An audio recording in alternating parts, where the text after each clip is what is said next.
너 내 이름으로 대출받은 거. 그리고 그 돈 다 어디에 썼니? 어머니, 그건 제가 사업 때문에 어쩔 수 없어서 다 갚으려고 했어요. 갚으려고 했다고. 그런데 왜 지금까지 한마디도 없었니? 너희 사업이 잘 되는지 안 되는지도 모르는데 내가 어떻게 믿어? 어머니, 제가 일부러 숨긴 게 아니에요. 상황이 어려웠어요. 어머니가 조금만 이해해 주시면 안 돼요? 이해해? 뭐 돈만 가져갔니? 내 소중한 물품까지 처분했잖아. 내가 그런 행동을 해놓고 이해를 바란다고? 그럼 어머니가 그렇게 완벽하셨어요? 가족인데 그 정도도 못 해주시나요? 가족이라면 거짓말을 하지 말았어야지. 넌 날 속였고 내 이름을 더럽혔어. 안녕하세요.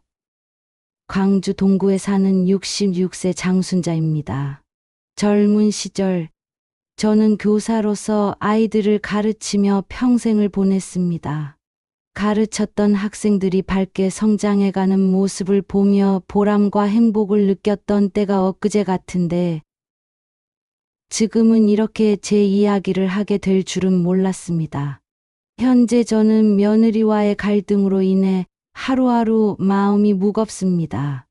사랑하는 가족이었기에 믿음과 배려로 함께 살아갈 수 있으리라 생각했는데 그런 기대가 무너졌을 때의 충격은 말로 다 표현할 수 없을 정도였습니다. 제 이야기를 하려고 하면 자꾸 목이 메이고 눈물이 나서 말을 잇기조차 힘들 때가 많습니다.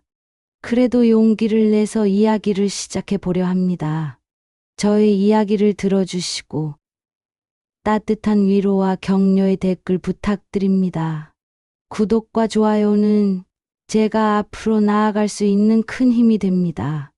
전라남도의 작은 시골 마을에서 태어난 저는 부모님의 막내딸로 자랐습니다. 가난한 농사꾼의 집이었지만 부모님은 배움을 중시하며 저를 학교에 보내주셨습니다. 순자야, 배워야 사람 대접받는다 하시던 아버지의 말씀은 제 삶의 기준이 되었습니다. 그렇게 공부에 매진하며 사범대학에 들어가 교사가 된 날 부모님께서 눈물을 흘리며 제 손을 꼭 잡아주셨던 기억은 아직도 생생합니다. 교사가 된 뒤 같은 학교에서 근무하던 남편을 만나 결혼하게 되었습니다. 남편은 세심하고 성실한 사람이었습니다. 순자 씨, 우리 가정은 늘 웃음이 넘치는 집으로 만들어 봅시다라며 결혼 생활의 목표를 이야기했던 모습이 떠오릅니다. 남편과 함께한 시간은 정말 평온하고 행복했습니다. 우리는 광주 동구에 작은 아파트를 마련하고 그곳에서 우리의 아들을 맞이했습니다. 아들이 태어난 날 남편과 저는 서로를 바라보며 눈물을 흘렸습니다. 이 아이가 우리 삶의 빛이 되어줄 거야 라고 남편이 말했을 때 저는 그 말이 얼마나 행복했었는지요. 우리의 아들은 명석하고 밝은 아이로 자랐습니다.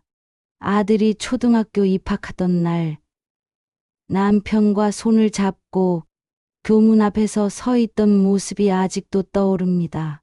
엄마, 내가 꼭 공부 열심히 해서 선생님처럼 될게요. 라고 하던 아이의 말이 어찌나 대견하던지요. 남편과 저는 아들을 위해 아낌없이 노력했습니다. 저는 학교 일을 마치고 집에 오면 아들을 가르쳤고 남편은 주말마다 시간을 내서 함께 운동을 하며 아이를 건강하게 키우려 했습니다. 우리가 함께 했던 시간은 우리 가족의 가장 소중한 기억입니다. 아들이 대학에 들어가고 나서는 스스로 학비를 벌겠다며 아르바이트를 시작했습니다. 그 모습이 기특하면서도 한편으로는 안쓰러워 엄마가 도와줄게라고 했지만 아들은 늘 아니에요.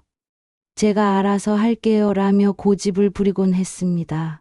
그렇게 열심히 살아가는 아들이 결혼하겠다는 말을 꺼냈을 때 저는 묘한 기분이 들었습니다.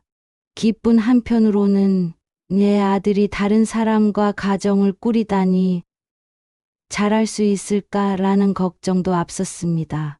며느리를 처음 만났을 때 밝고 당찬 인상을 주었습니다.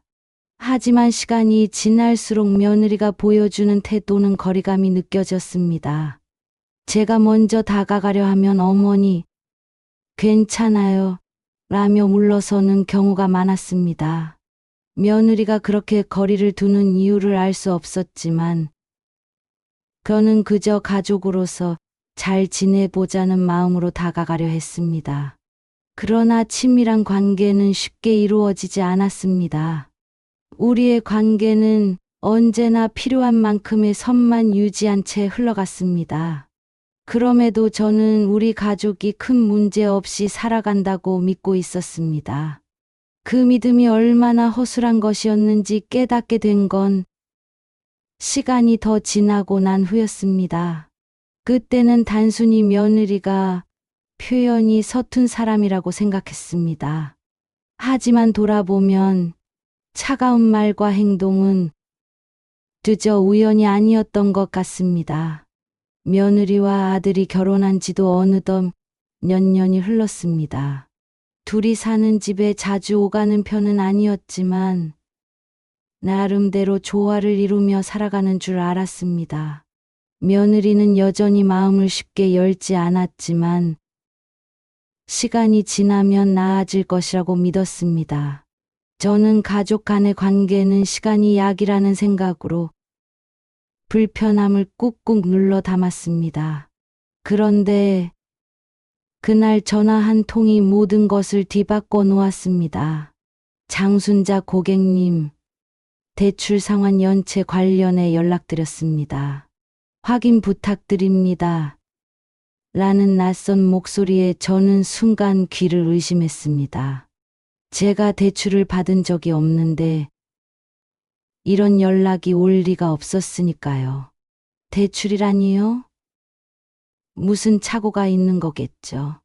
저는 그런 일이 없었는데요 라고 했지만 상담원은 고객님 이름으로 대출이 등록되어 있고 연체 상태입니다. 혹시 직접 확인해 보시는 게 좋을 것 같습니다. 라며 단호하게 말했습니다. 전화기를 내려놓는 순간 손이 떨렸습니다. 살아오면서 돈 문제로 남에게 신세를 진 적도 없는데 이런 일이 벌어졌다는 사실이 믿어지지 않았습니다. 한편으로는 큰 착오일 거라는 희망에 무언가 실수가 있겠지. 은행에서 잘못된 정보를 입력한 걸 거야 하며 스스로를 다독였습니다. 하지만 불안감은 가라앉지 않았습니다. 가슴이 두근거리고 손끝이 차가워졌습니다. 곧바로 은행에 전화를 걸어 상담을 요청했지만 서류를 직접 확인해야 한다는 답변을 듣고 저는 은행으로 달려갔습니다. 그곳에서 확인한 대출 서류는 제 상상을 초월했습니다. 은행에서 대출 서류를 확인하는 순간 저는 눈앞이 캄캄해졌습니다. 거기에는 분명히 제 이름이 적혀 있었고 대출 금액과 조건이 상세히 나와 있었습니다. 서류를 더 살펴보다가 며느리의 이름이 보였을 때 제 머릿속은 완전히 멍해졌습니다. 며느리가 제 이름을 사용해 대출을 받은 것이었습니다. 손이 덜덜 떨리고 숨이 가빠왔습니다. 왜 이런 짓을 한 거지? 라는 생각이 끊임없이 떠올랐습니다. 평소 말수가 적고 조용하던 며느리가 이런 일을 벌였다니 도저히 믿을 수 없었습니다. 화가 치밀어 오르기도 했고 어처구니가 없기도 했습니다. 눈앞이 흐릿해지면서 온몸이 힘이 빠져버렸습니다. 집에 도착한 저는 한참을 멍하니 소파에 앉아 있었습니다. 전화기를 만지작거리며 아들에게 바로 전화를 걸까? 아니면 직접 만나서 이야기할까 고민했습니다. 이제 어떻게 해야 할까? 이 일을 누구에게 말해야 할까? 어떻게 해결해야 할까? 수많은 생각이 머리를 어지럽혔습니다. 다음 날, 저는 아들에게 이 사실을 알리기로 마음먹었습니다. 아들에게 이 모든 것을 털어놓으면 분명히 해결 방법을 함께 찾을 수 있을 거라고 믿었습니다. 그렇게 아들의 집으로 찾아갔습니다. 하지만 집에 돌아온 아들은 제 이야기를 들을 새도 없이 화가 난 얼굴로 저를 쏘아보며 말했습니다. 엄마, 아내한테 왜 그렇게 하셨어요? 그 말에 저는 깜짝 놀라며 대답했습니다. 무슨 소리니? 내가 며느리에게 무슨 짓을 했다는 거야? 아들은 단호하게 말했습니다. 며느리가 엄마가 대출 문제로 막말하고 화를 내서 너무 속상했다고 하던데요. 그렇게까지 하실 일인가요? 순간 저는 충격으로 아무 말도 할 수 없었습니다. 며느리가 도리어 저를 비난했다는 사실에 어이가 없고 아들이 그런 말을 믿고 저를 의심한다는 게 너무 억울했습니다. 내가 지금 그 말을 믿는 거니? 엄마가 뭘 어떻게 했다고 그게 며느리가 잘못한 거잖아. 라고 소리쳤지만 아들은 고개를 돌리며 말했습니다. 엄마도 이제 고집 그만 피우세요. 아내도 상처받고 있어요. 그날 밤 저는 잠을 이루지 못했습니다. 며느리가 대출 문제를 오히려 내 탓으로 돌리다니 이런 사람이었단 말인가. 아니, 아들은 왜 내 말을 믿어주지 않는 거야? 내가 그동안 이 아이를 어떻게 키웠는데 억울함과 분노가 가슴 깊은 곳에서 치밀어 올랐습니다. 내가 평생을 바쳐 사랑하고 믿었던 가족이 내 말을 들어주지 않는다는 사실이 견딜 수 없이 슬펐습니다. 그리고 방 안에서 속삭이는 며느리의 목소리가 들려왔습니다. 며느리는 아들에게 무언가를 계속 이야기하고 있었고 중간중간 울먹이는 소리까지 들렸습니다. 저는 문 밖에서 그 소리를 들으며 혼자 속으로 삼키는 눈물밖에 흘릴 수 없었습니다. 이제 어떻게 해야 할까? 며느리와 정면으로 맞서야 할까? 아니면 아들에게 더 이상 상처 주지 않으려 물러서야 할까 하며 고민이 계속되었습니다. 하지만 이 사건은 단순히 끝나지 않을 것이 분명했습니다. 며느리가 의도적으로 벌인 행동이라는 의심이 깊어졌고 저는 다시는 예전으로 돌아갈 수 없을 것이라는 예감이 들었습니다. 며느리가 대출 문제를 뒤집어 씌운 이후 제 삶은 끝없는 긴장과 불안 속으로 빠져들었습니다. 아들은 며느리의 말을 맹신했고 저는 홀로 모든 의심과 비난을 감내해야 했습니다. 그동안 제가 쌓아온 가족의 신뢰가 이렇게 허무하게 무너질 수 있다는 사실에 마음 한구석이 무너지는 기분이었습니다. 어느 날 더 큰 일이 터졌습니다. 평생 제 소중한 보물처럼 간직해온 순금 목걸이와 팔찌 세트가 없어졌습니다. 그것은 제가 남편과 함께 살던 시절 결혼기념일에 남편이 어렵게 마련해 선물해 준 것이었습니다. 우리 순자 씨를 위해 내가 특별히 준비했어요. 이걸 보며 내 생각하며 꼭 간직해줘요. 라며 손에 쥐어줬던 남편의 목소리가 지금도 생생하게 기억납니다. 남편이 세상을 떠난 뒤에도 저는 그 금 세트를 단 한 번도 내다 판 적이 없었습니다. 물론 힘든 시절도 많았지만 그것만큼은 남편의 마지막 사랑이라 생각하며 손대지 않았습니다. 그런데 그날 서랍 안을 뒤져도 순금 세트는 보이지 않았습니다. 가슴이 덜컥 내려앉는 기분이 들었습니다. 서랍 구석구석을 다시 뒤지고 집 안 구석구석을 찾아보았지만 흔적조차 없었습니다. 설마 도둑이 들었을 리는 없고 누구도 집에 온 적이 없었습니다. 저는 온갖 생각을 하며 아침부터 저녁까지 정신없이 찾아다녔습니다. 결국 집에 있던 며느리에게 물어보기로 했습니다. 혹시 내 금목걸이랑 팔찌 본 적 있어? 며느리는 전혀 미안함 없는 얼굴로 이렇게 대답했습니다. 아, 그거요? 제가 팔았어요. 어머님 그거 쓰지도 않으시잖아요. 그 말을 듣는 순간 저는 심장이 멎는 것 같았습니다. 뭐, 내가 내 금세트를 팔았다고? 며느리는 고개를 끄덕이며 아무렇지 않게 말했습니다. 네, 안 쓰시는 거니까 그냥 금은방에 내놨어요. 요즘 그렇게 오래된 물건 보관만 하면 뭐해요? 금값이 많이 올랐으니 처분해야죠. 저는 숨이 막혀 말을 이어갈 수 없었습니다. 목소리가 떨리고 눈물이 터져 나왔습니다. 하지만 며느리는 냉담했습니다. 어머님, 너무 감성적으로만 사시면 안 돼요. 그런 거 집에 쌓아놓는다고 무슨 소용이에요? 그 말을 듣는 순간 저는 온몸이 떨렸습니다. 며느리가 얼마나 철저하게 저를 무시하고 있는지 그제야 깨달았습니다. 내 물건에 손댄 것도 모자라서 내가 감히 그걸 팔아? 내가 이런 짓을 하고도 뻔뻔하게 굴 수 있니? 저는 울부짖듯이 말했지만 며느리는 고개를 돌리며 방으로 들어가 버렸습니다. 며느리의 뒷모습은 마치 제가 아무것도 아닌 존재라는 듯 무시하는 태도였습니다.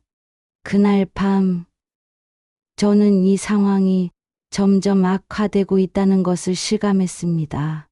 며느리는 단순히 돈 문제를 넘어서 저라는 사람 자체를 부정하려는 것 같았습니다.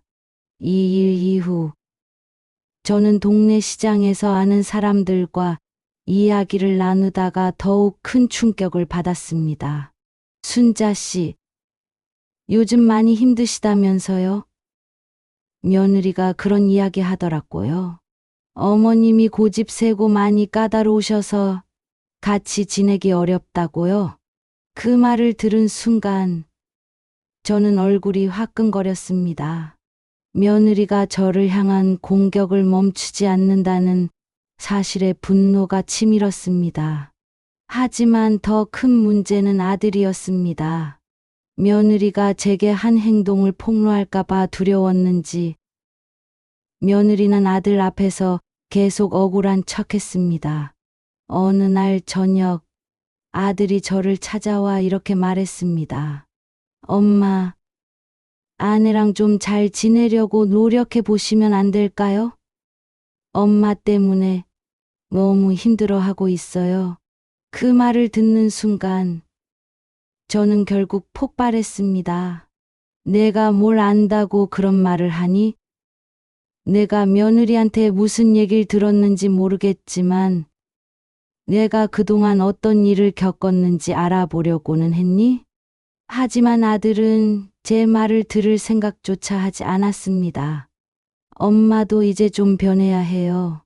이렇게 계속 싸우기만 하면 어떻게 가족이 유지되겠어요? 그 말을 듣고 저는 혼자 방에 앉아 한참을 울었습니다. 남편이 살아 있었다면 이런 일을 겪지 않았을 텐데 며느리가 왜 나를 이렇게까지 괴롭히는 걸까? 돈이 필요했다면 솔직히 말했어야지. 그런데 이렇게까지 해서 나를 무너뜨리려는 이유는 뭐지? 라는 생각이 머릿속을 떠나지 않았습니다. 저는 더 이상 며느리에게서 물러설 수 없다는 생각이 들었습니다. 며느리가 단순히 실수를 저지른 게 아니라 계획적인 행동을 하고 있다는 확신이 들었습니다. 이제는 끝까지 가겠다.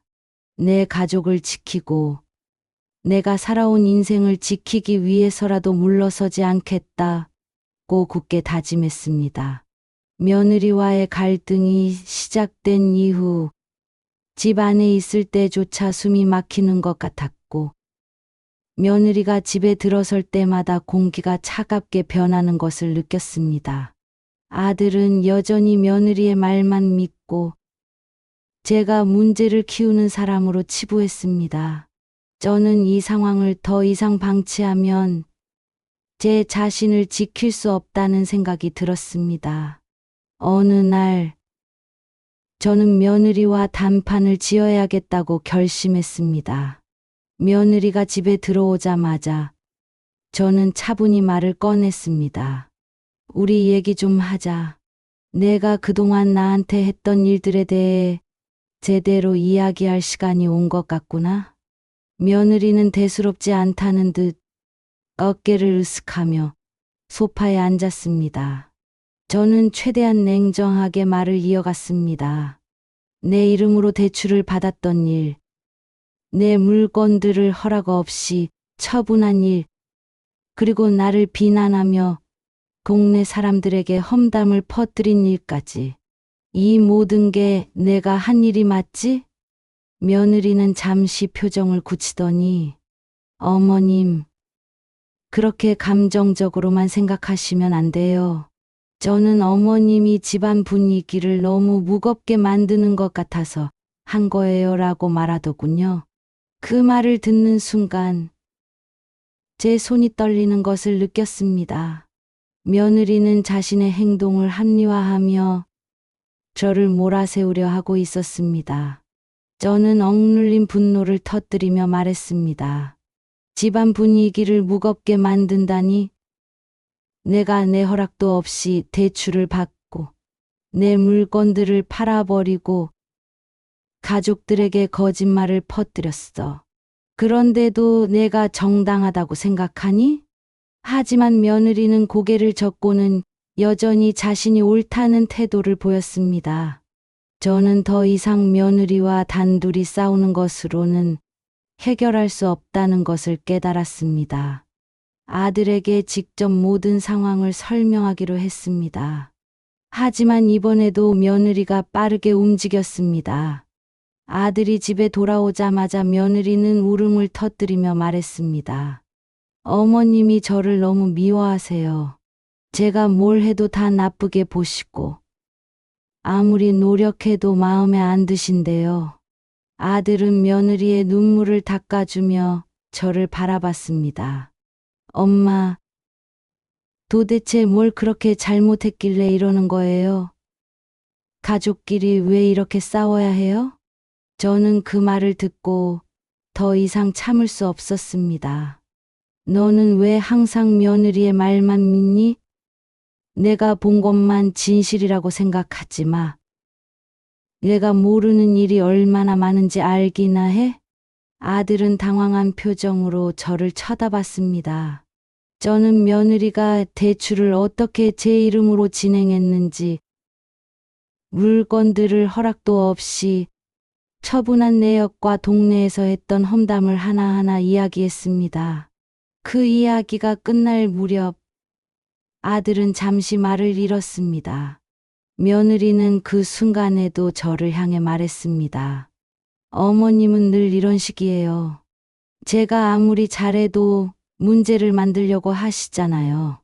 그녀의 태도에 아들은 혼란스러운 표정을 지으며 방으로 들어갔습니다.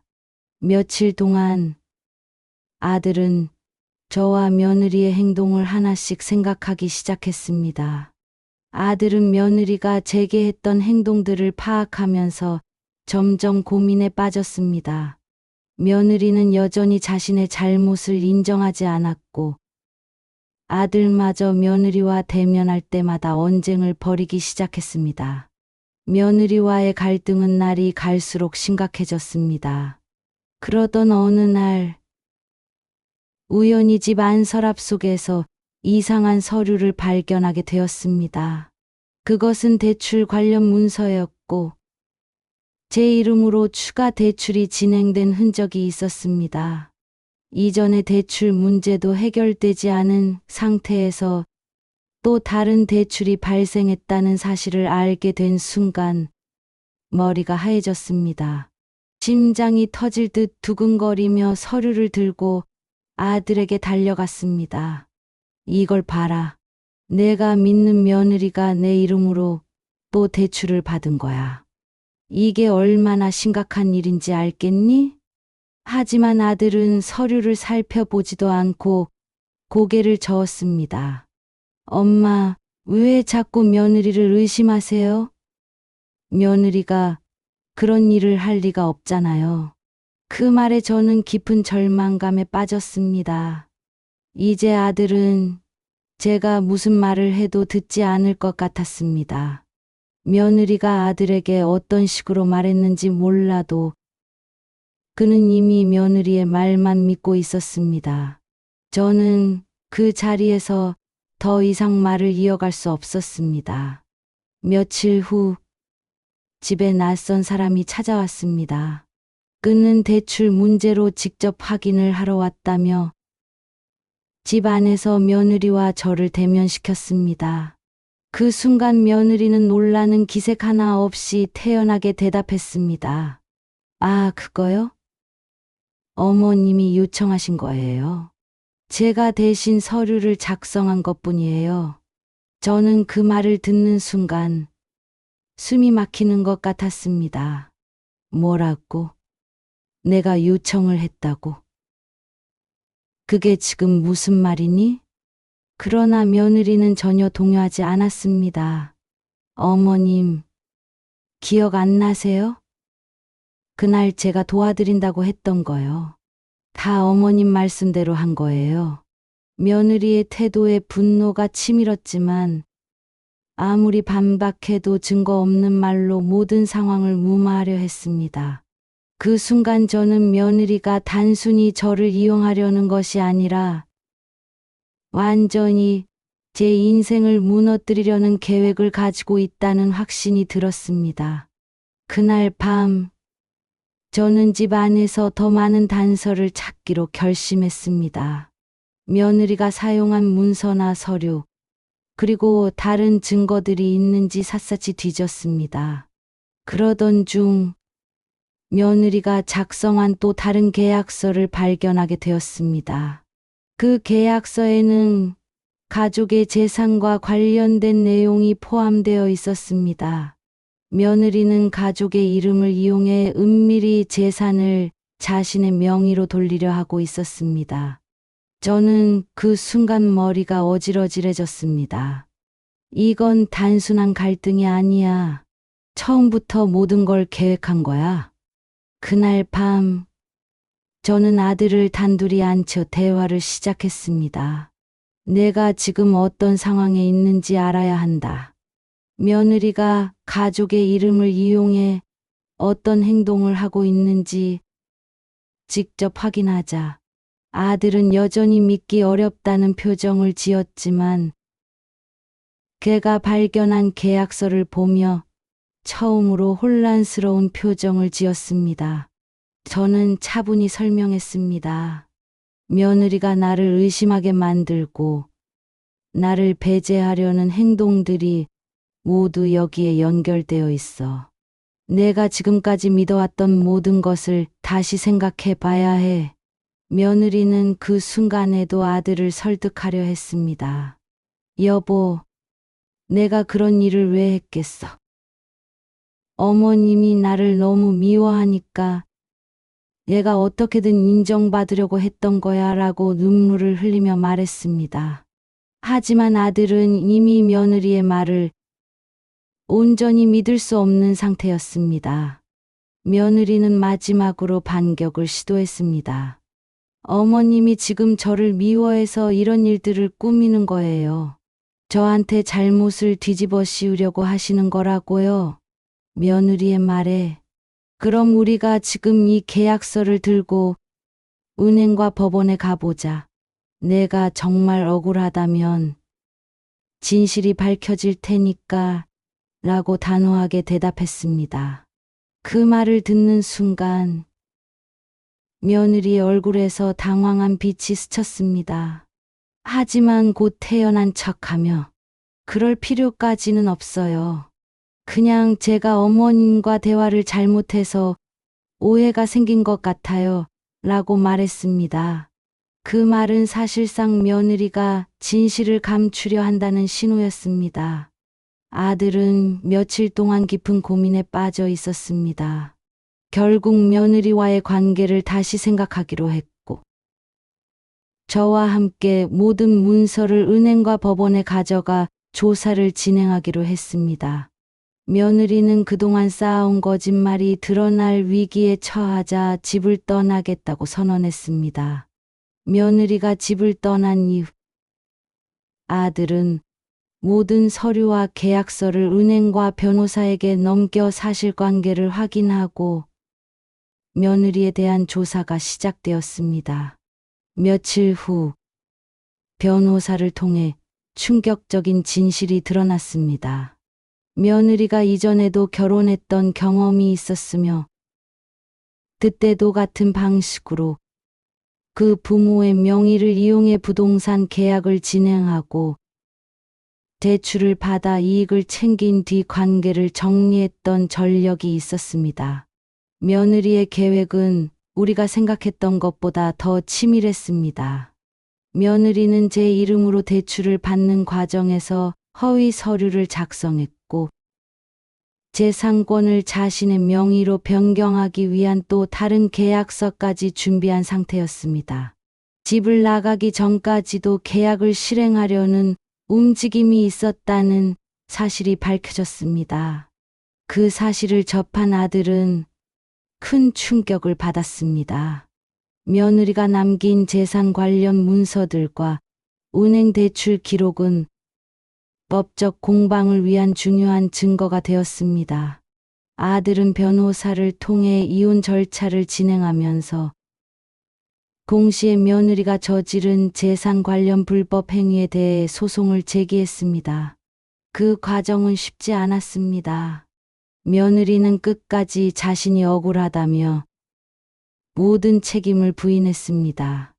법원에서는 며느리가 이전 결혼에서 저지른 유사한 사건 기록을 참고하며 며느리의 행동이 단순한 실수가 아닌 의도적이고 반복적인 범죄임을 인정하기 시작했습니다. 법정에서 그녀는 처음에는 눈물을 흘리며 저는 사랑 때문에 잘못된 선택을 한 것뿐이에요. 라고 항변했지만 곧 드러난 증거 앞에서 말을 잃고 말았습니다.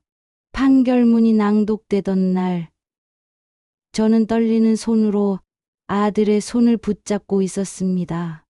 피고는 원고와의 결혼 관계를 해소하며 원고 가족에게 금전적 손실을 초래한 행위에 대한 전액 배상을 명령합니다. 그 순간 아들은 고개를 숙이며 조용히 눈물을 흘렸습니다. 결국 법원은 며느리와의 이혼을 승인하고 며느리가 제 명의를 이용해 얻은 대출과 계약건에 대해 모든 책임을 지도록 판결했습니다. 아들은 이 과정에서 자신의 부족함을 인정하며 저에게 진심으로 사과했습니다. 엄마, 제가 엄마의 말을 좀 더 믿었어야 했는데 정말 죄송해요. 저는 아들의 사과를 받아들이며 말했습니다. 이제라도 내가 진실을 보고 올바른 선택을 했으니 그걸로 됐다. 그 일이 마무리되기까지 오랜 시간이 걸렸습니다. 그동안 저는 법적 공방과 사회적 시선 속에서 힘든 시간을 보냈지만 결코 물러서지 않았습니다. 며느리는 결국 모든 법적 책임을 지고 떠났고 저는 제 삶의 평화를 되찾을 수 있었습니다. 여러분, 저는 지난 몇 년 동안 한 사람의 행동이 얼마나 많은 상처를 남길 수 있는지 직접 겪었습니다. 가족이라는 이름 아래 묶인 관계 속에서 제가 경험한 일들을 이야기하기가 쉽지는 않았습니다. 그런데 오늘 이렇게 제 이야기를 나눈 건 저처럼 갈등 속에서 힘들어하는 분들에게 작은 위로를 드리고 싶었기 때문입니다. 며느리가 처음 우리 가족이 되었을 때 저는 진심으로 며느리를 이해하려 했습니다. 비록 성격이 다르고 쉽게 마음을 나누지는 못했지만 시간이 지나면 서로 이해할 수 있을 거라 믿었습니다. 하지만 믿음이 깨어지고 신뢰가 무너질 때의 상처는 정말 상상 이상이었습니다. 더욱 힘들었던 건 가장 가까운 사람이 내 말을 들어주지 않을 때 그 무력감은 이루 말할 수 없습니다. 내가 이렇게 잘못된 사람인가? 내가 정말 문제를 일으킨 걸까? 그런 생각들이 저를 더욱 힘들게 했습니다. 하지만 이 갈등을 겪으며 깨달은 것이 있습니다. 가족이라 해도 진실을 외면하거나 서로를 이해하지 않으려 하면 관계는 쉽게 무너질 수 있다는 것입니다. 여러분, 저는 이 경험을 통해 중요한 것을 배웠습니다. 가족은 서로의 마음을 들여다보는 시간이 필요합니다. 단순히 사랑한다고 해서 모든 갈등이 해결되는 건 아닙니다. 서로를 신뢰하고 진심으로 대화하려는 노력이 없다면 어떤 관계도 유지될 수 없다는 걸 깨달았습니다. 혹시 여러분도 저처럼 가족 문제로 힘들어하고 계신가요? 가족의 갈등은 혼자만의 책임이 아닙니다. 서로의 마음을 듣고 이해하려는 용기, 그리고 자신을 지키려는 결단이 필요합니다. 제가 겪은 이 이야기가 여러분에게 작은 위로가 되었으면 좋겠습니다. 비슷한 경험을 하셨거나 저에게 조언을 해주고 싶으신 분들은 댓글로 여러분의 이야기를 나눠주세요. 그 한마디 한마디가 또 다른 이들에게 큰 힘이 될 겁니다. 끝까지 들어주셔서 감사합니다. 구독과 좋아요는 저에게 큰 응원이 됩니다. 여러분의 관심이 또 다른 이야기를 만들어 갑니다.